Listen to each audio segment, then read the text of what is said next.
Bueno, hola chicos, ¿cómo están? Vamos a empezar con el, vendría a ser el primer trabajo de una secuencia que preparé. Y sobre todo, bueno, acá tenemos bien conceptos claros acerca de la lengua y la literatura. Yo les puse ahí, como para empezar, en clases pasadas leímos Carta a una señora en París, de Cortázar, y Cabecita Negra, de Germán Rosenbacher. Y a simple vista uno dice son cuentos, ¿no? Si yo les digo a ustedes qué tipo de texto es, decimos que es un cuento. Y si yo quiero distinguir lo que es literario y lo que es no literario, voy a decir que cuentos pertenecen al género literario. Eh, entonces tenemos que ver qué es la literatura. Vamos a ir hacia un concepto de literatura, ¿no? Y yo me voy a basar en la bibliografía de Marta Marín, que es una profesora en letras, aparte se encarga de la lingüística, una rama de la lengua.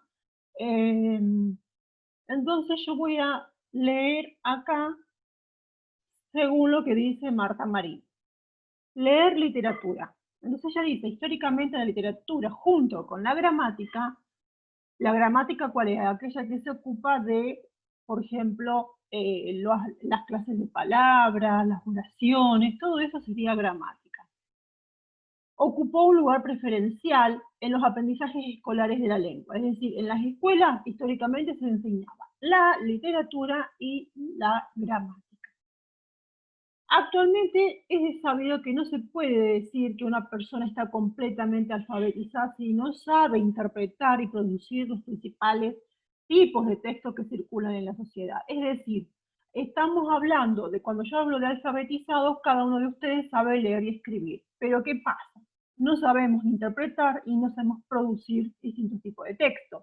Entonces, ¿qué dice ella? No estamos alfabetizados por completo. Hay algo que nos está pasando y sobre todo en estas generaciones de ahora, de las de ustedes. La descripción de los procesos mentales del lector que hemos realizado hasta aquí es particularmente apta porque hasta aquí, porque el libro viene retomando otros conceptos, ¿verdad? Se trata de textos para aprender, es decir, textos expositivos y argumentativos. Eso el profe Hernán les ha dado mucho a ustedes en cuarto y en quinto, yo les di en tercer año, me acuerdo, textos argumentativos sobre todo.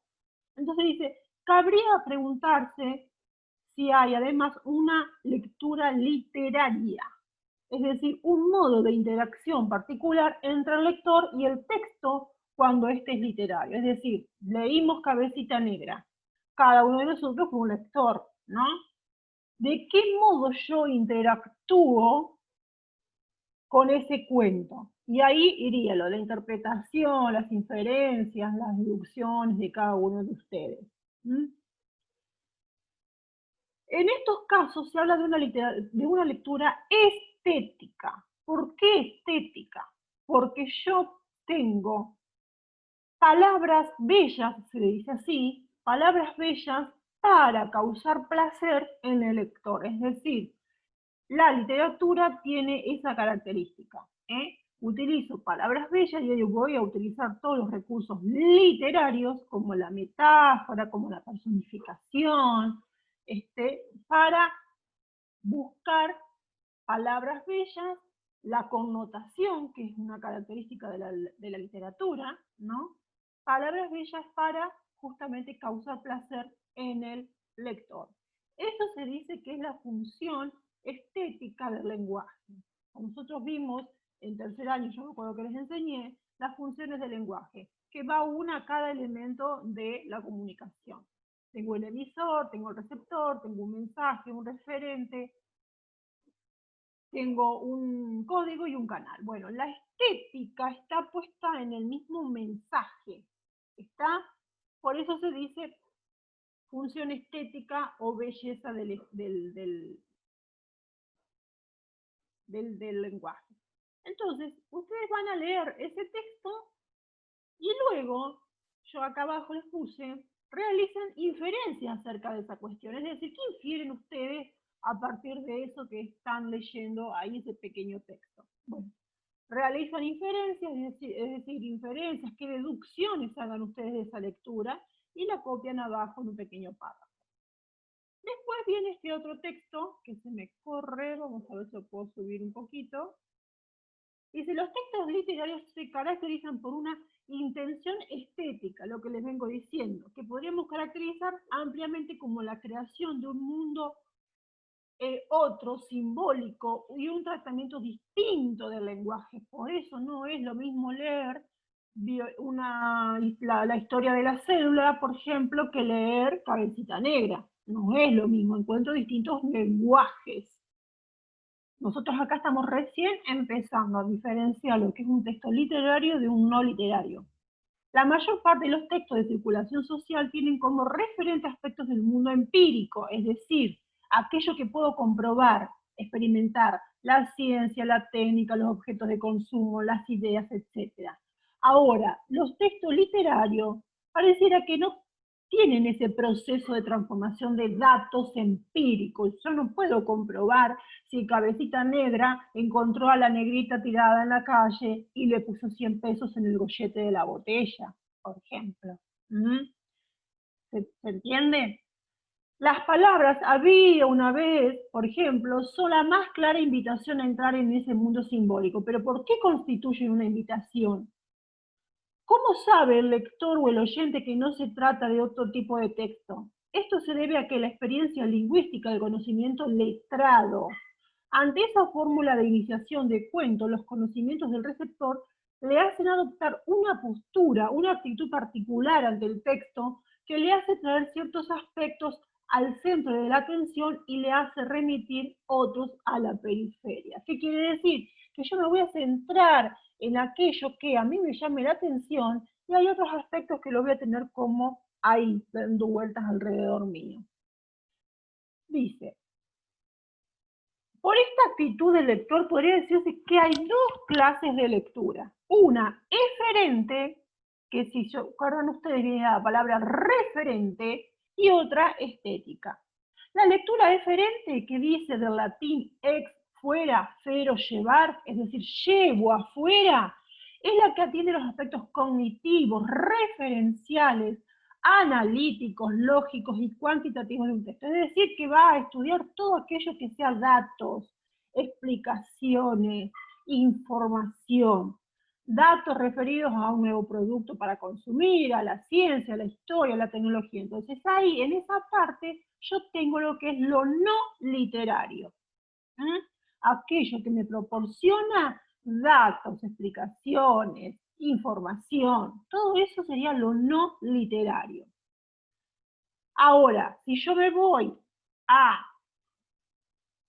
la lectura estética, no se refiere solamente a lo artístico, sino a lo sensorial, a lo afectivo, y ahí entran los sentimientos, los sentidos, las emociones, las intuiciones, las deducciones, los indicios, los vacíos que llena el lector cuando lee un cuento, un texto, que dice, ¿qué habrá pasado acá?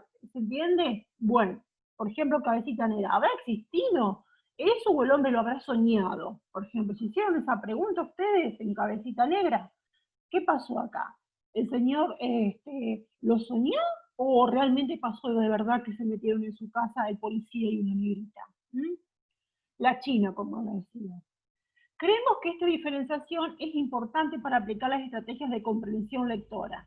La predicción inicial y constante, los conocimientos, las experiencias previos, no dejan de actuar en este tipo de lectura, pero lo que hay que tener presente es que la finalidad de leer literatura no es extraer datos del texto, sino disfrutar de la creación y de la existencia de esos mundos simbólicos, es decir, todo lo que es literatura me lleva a otros mundos, a pensarlos, a imaginarlos, a cómo serán.